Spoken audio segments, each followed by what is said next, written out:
Hello everyone, good morning, welcome back to my channel. বলো তোমরা সবাই কেমন আছো? আশা করি তোমরা সবাই খুব ভালো আছো, সুস্থ আছো। আমরা এখন খুব ভালো আছি। আর আজকে আমি এখন থেকে ব্লগটা স্টার্ট করছি। আর এখন আমি একদম ফ্রেশ হয়ে নিয়েছি, আর পুচকু এদিকে ঘুমোচ্ছে। ও জাস্ট এক্ষুনি ঘুমোলো খেয়ে দিয়ে। আর এখন তো ঘুমও ঠিক করে হচ্ছে না, অনেক রাত জাগছে। দিনের বেলা এরকম করে ঘুমিয়ে থাকে, কিন্তু ভালোই রাত জাগে। তো এরকম করে তো রাত জাগা অভ্যেস ছিল না, প্রেগনেন্সিতে ঘুম হতো না রাতে ঠিকভাবে। তো হলেও এইভাবে মানে এই ব্যাপারগুলো না পুরো একবার নতুনত্ব। তো সত্যি একটু অসুবিধে হচ্ছে, তো ভালোও লাগছে আবার অসুবিধেও হচ্ছে। কারণ এই দেখো, আজকে পুরো 3:30 থেকে উঠেছে, 3:30 থেকে 8:45টার সময় ঘুমিয়েছিল, আবার তুলে ওকে আবার খাইয়ে দিয়ে ঘুম করিয়েছি। আর আজকের ব্লগটা তোমরা দেখতে থাকো, ভালো লাগবে। কারণ আজকে স্পর্ধা, জয়শ্রী আজকে সবাই আসছে, ওরা আজকে রান্নাবান্না করবে, এখানে ভালোই আড্ডা বসবে। এই যে সব চলে এসছে, এদিকে জয়শ্রী আর এদিকে সোনাই রান্নাবান্না করছে, আর স্পর্ধা ওকে হেল্প করছে। আজকে সোনাই দায়িত্ব নিয়েছে সবটা। তো যাই হোক, চলো ব্লগটা দেখতে থাকো, আশা করি তোমাদের খুব ভালো লাগবে। শুধু আলু খাবি তো? ঠিক আছে, এরা সবাই তাহলে, তুই মাংস খাবি না? সবাই আলু খাবে, মাংসগুলো সব আমি খাবো, সব আলু খাবে। হ্যাঁ, পুরো রোগা হয়ে গেছে, আরো জ্বরটা হয়ে একদম ইয়ে হয়ে গেছে।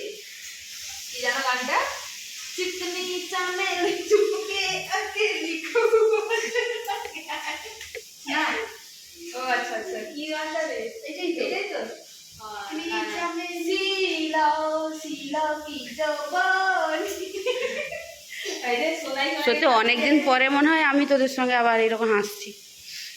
এরকম বন্ধু পাবি? সে তো পাবো না, জানি। একা থাকতে বলে আমাদেরকে গাড়িটা নিয়ে যায়নি তাও।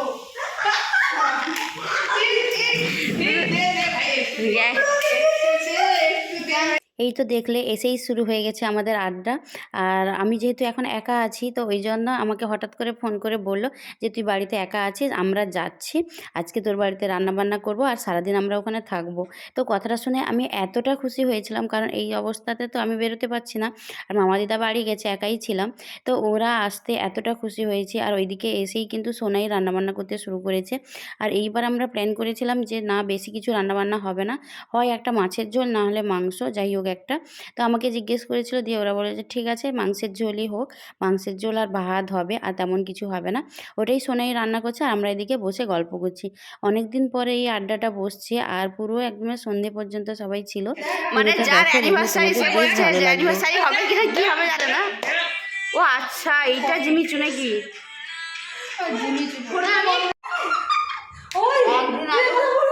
আর তুই ভাব তো গেছিস আমরা আনন্দ করেছি, সবাই আনন্দ করেছি। ওই জিমিচু শাড়ির কিন্তু কেন কেউ বলেছে, কেউ বলেনি, নিজেদের এখন ভাবলে লজ্জা লাগে যে লোকের বিয়ের আগের দিন যায় ফটো তুলে নাই করলো তো ওরে তো ফটো আমরা চলে গেছি। কিন্তু এইটা তুই আমি তো বলবো তোরা স্লিপকে আমার তোর বিয়েতে আমরা ছবি তুলে কত নিয়েছে গো তোমার? শুধু এক ঘরের কত নিয়েছে? এক ঘরে না, আমার 2 ঘন্টা নিয়ে 26,000 টাকা। 2 ঘন্টা 26,000 টাকা আমার ওদের ঘরে কিন্তু এখন অনেকদিন প্ল্যান চলছে, প্ল্যানের পর প্ল্যান, অনেকদিন প্ল্যান আমার সামনে হচ্ছিল না, এখন আবার আমার সামনে প্ল্যান শুরু হয়েছে।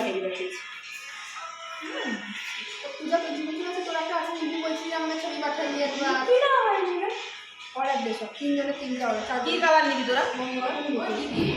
আমারটা তো আমরা রিমিনিমিকেই বলবো, ফোন আজকে ফোন করতে রিমিনিমিকে ভালো আছে এখন। হ্যাঁ, ভালো আছে রিমিনিমিকে বলবো কেন বলছিস তো ওদের দিয়ে বলছে। এখন আমাদের প্ল্যান চলছিল এই পূজার সামনে অ্যানিভার্সারি আছে, অ্যানিভার্সারি নিয়ে, তার সঙ্গে কিন্তু সোনাইয়ের বিয়ে নিয়েও কিন্তু প্ল্যান চলছিল। সোনাইয়ের বিয়ের ডেট যদিও এখনও ফাইনাল হয়নি, কিন্তু আমরা প্ল্যান করে ফেলছি কী শাড়ি কে কী পরবে না পরবে এইসব। আমার যদিও এই সময় এখন এইসব মাথায় ঢুকছে না কিছু, কিন্তু এই জিমিচু শাড়িটা কি আমি তো নিজেই জানতাম না। ওদেরকে বলছিলাম যে জিমিচু শাড়িটা কি, আমাকে দেখা দেখি, তো ওরা আমাকে দেখাচ্ছিল। এখন নাকি খুব ভাইরাল এই শাড়িটা। আর তো জয়শ্রীর একটা অলরেডি আছে, আর আমাদের 4 জনের ছিল না। তো আমরা 4 জন বসে প্ল্যান করছিলাম যে ঠিক আছে, সবাই একটা করে দাঁড়ালে জিমিচু শাড়ি নিই, তো যে কোনো একটা ওকেশনে পরা হয়ে যাবে। তো ওটাই আমাকে দেখাচ্ছিল। আর সত্যি বলতে কি, সবাই একসঙ্গে হয়ে কি ভালো লাগছে। আর এরপরে তো ওরাও সবাই ব্যস্ত হয়ে যাবে। আর যাই হোক, আমার পুচকুটার জন্য ওরা সবাই আমাকে এখন টাইম দিচ্ছে। আর ওরা যতক্ষণ ছিল না, আমাকে কিছুই করতে হয়নি, রান্না বান্না, পুচকুকে সামলানো সব কিছুই ওরা সামলে নিয়েছে। আমি শুধু মাঝে মাঝে ওই 2 ঘন্টা অন্তর ওকে একটু ফিট করিয়ে দিচ্ছিলাম, ব্যাস ওইটুকুই। করি। তো তারপরে দেখো সোনাই এদিকে রান্না করছে আর মাংসের জন্য গ্রেভিটা খুব সুন্দর বানিয়েছে, আর এদিকে দেখো চিকেনটাকে ম্যারিনেট করে রেখেছে। এই রকম বন্ধুত্ব আর এই রকম গ্রুপ কিন্তু কপাল করলেই পাওয়া যায়। আর আমাদের কত বছর হয়ে গেল সেই কলেজ থেকে আমাদের এই গ্রুপটা তেমনিই আছে। তো আগে যেমন ছিল এখনও তেমনটাই আছে। ভগবানের কাছে এইটুকুই চাই যেন আমাদের টিমটা এইরকমই থাকে, এইরকমই এগিয়ে যেতে পারি। আর একজন বোন কমেন্ট করেছে সুপর্ণা বলে, তো সুপর্ণা বলেছে যে দিদি তোমাদেরকে বিয়ের আগে তখন যখন দেখতাম স্পর্ধাদির ব্লগে, তখন দেখতাম তোমরা একরকম ছিলে, এখন তোমাদের বিয়েও হয়ে গেল আবার তোমার বেবিও হয়ে গেল। সত্যি দিন যে কেমন চলে যায় না, মানে কীরকম করে দিনগুলো চলে গেছে ভাবো। এখন তো খুব মিস করি ওই দিনগুলোকে। হ্যাঁ, এখনও আমরা খুব ভালো আনন্দে কাটাচ্ছি, কিন্তু তখন যে পরিমাণ সবাই একসঙ্গে হতাম এখন সে পরিমাণ হয় না। এখন অনেকটাই কমে গেছে, কিন্তু হলেও যখন আমরা একসঙ্গে হই খুব মজা করি। এরপরে যখন সবার বেবি হয়ে যাবে সবাই যে কি করব আমরা কি জানি। তবে এখন দিনগুলো যেভাবে কাটছে কাটুক, পরের কথা পরে আছে। তো তারপরে দুপুরবেলা দেখো চলে এসেছিলো হেলথ সেন্টার থেকে। প্রতি সপ্তাহে ওই আশা দিদি আসে আমার বেবির ওয়েটটা চেক করতে, কতটা বাড়ছে কতটা কমছে বা কি অসুবিধে সুবিধে মানে খবর নিয়ে যায়। আর কি বলো তো, এইটা না যাদের নিউবর্ন বেবি হবে তোমরা যেখানে থাকবে ওইখানে কিন্তু অবশ্যই হেলথ সেন্টারে যোগাযোগ রাখবে। তাতে কি হয় বলো তো, অসুবিধে সুবিধে ওরা অনেকটাই কিন্তু হেল্প করে। আমরা যতই ডক্টরের পরামর্শে থাকি না কেন, যতই যাই করি না কেন, হেলথের সঙ্গে যোগাযোগ রাখাটা কিন্তু খুবই জরুরি অসুবিধে সুবিধে এগুলোর জন্য। আমি কিন্তু চেষ্টা করছিলাম প্রথম থেকে হেলথের সঙ্গেও কিন্তু যোগাযোগ রাখার, এবং এখনও পর্যন্ত মানে হেলথ সেন্টারের সঙ্গে আমার কিন্তু যোগাযোগ আছে। সে আমার ডেলিভারি যেখানেই হোক না কেন, যাই হোক না কেন। ওর বাড়িতে এখন মানে হেলথ থেকে এসছে, বাচ্চার এখন যেই যেই নিয়মগুলো করার আছে ওইগুলো সব করছে, কারণ এরপরে তো ওর টিকা দেওয়ার ব্যাপার আছে। জানি না ও কী করবে, করতে হবে, কারণ ওর দেশের বাড়ি কালীনগর, তো ওখান থেকে নেবে না কাঁথি থেকে নেবে, কী ব্যাপার কী করে, মনে হচ্ছে কাঁথি থেকেই নিতে হবে, কারণ সবসময় তো আর ওখানে যাওয়া সম্ভব নয়। এই দেখো এই আমাদের খাওয়া দাওয়া হবে, এখন 2টো বাজে। আর চিকেনটা দেখতে যা দারুণ হয়েছে, খেতেও দুর্দান্তই হবে। চিকেন, এদিকে ভাত আর স্যালাড, আজকে আর কিছু না, একদম চিকেনের ঝোল ভাত, আর বেশি রান্নাবান্নার ব্যবস্থা একদমই হয়নি।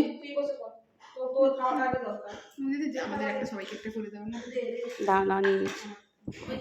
আগে আমরা সবাই বিছানায় ঘুমোতাম, একটা খাটে সবাই গড়াগড়ি খেতাম, আর এখন পুরো খাট জুড়ে একজন দখল করে নিয়েছে, আমরা চারপাশে বসে আছি। খাট পেলে আমরা গড়াগড়ি খেয়ে নিতাম, পেটে হাত বোলানো গড়াগড়ি। পটি পরিষ্কার কে করবে সেটা নিয়ে ঝগড়া চলছে এখন। আমিও করতে পারি। পটি পরিষ্কার নিয়ে এখন ঝগড়া চলছে উল্টো। আয় সোনা বাবা, আমি পটি পরিষ্কার করে দেবো। আয়, ওদের সঙ্গে কথা বলবি না, পটিটা পরিষ্কার করে হয়ে যাওয়ার পরে বলছে আয় পটিটা পরিষ্কার করে এর পরে পটিটা আমি পরিষ্কার করব। আর পটি করবে নি, আর পটি করবে না এখন। আমাকে কথা পরে পটিটা আমি পরিষ্কার করব। পটি পরিষ্কার তুই এবারটা করেছিস, এর পরেরটা আমি করব। তারপর বাহ, আমি ফ্রি, আমি ফ্রি, আমি ফ্রি। পটি বাঁচাও না, আমরা সবাই তখন দেখো তুমি এখন ফ্রি।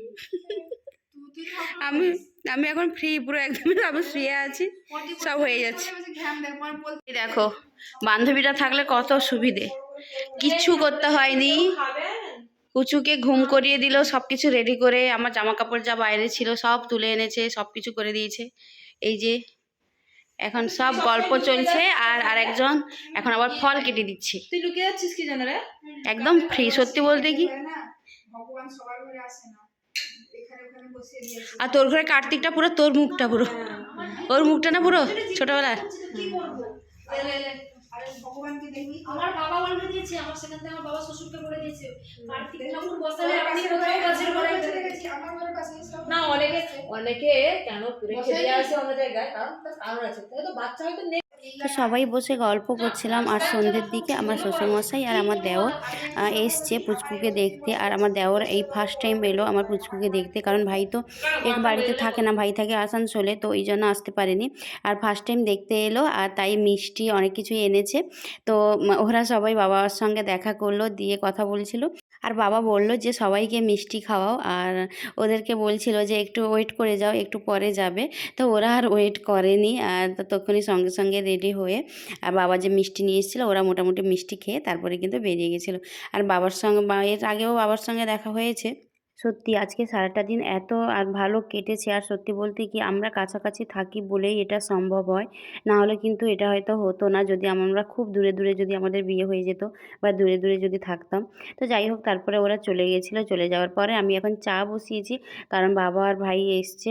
চা, বিস্কিট এইসব একটু প্লেটে, প্রথমে ওই বিস্কিট, ঝুরি ভাজা এগুলো যা ছিল ওইগুলো প্লেটে সাজিয়ে নিচ্ছি। দিয়ে এখন দিয়ে আসবো, তারপরে একটু চা বসাবো।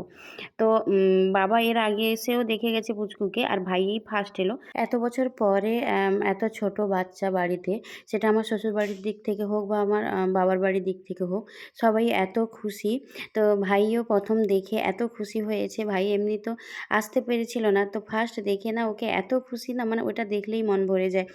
তো এদিকে আমার চা বানানো হয়ে গেছে। বাবা আর ভাইকে চা দিয়ে বসে একটু গল্প করছিলাম। কারণ বাবাই এলে তারপরে দেখা করে তারপরে বাবা আর ভাই রাত্রিবেলাই ফিরে গেছে। তো যাই হোক, আজকের ব্লগটা এখানে এন্ড করলাম। ব্লগটা কেমন লাগলো অবশ্যই জানাবে। ব্লগটা যদি ভালো লাগে please do like, comment and subscribe.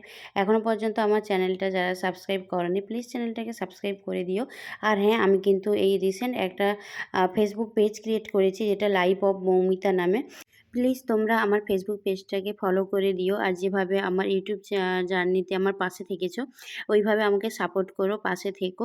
আর সবাই খুব ভালো থেকো, সুস্থ থেকো। আবার নতুন একটা ব্লগের সাথে তোমাদের সঙ্গে দেখা হবে। ততক্ষণের জন্য সবাইকে টাটা।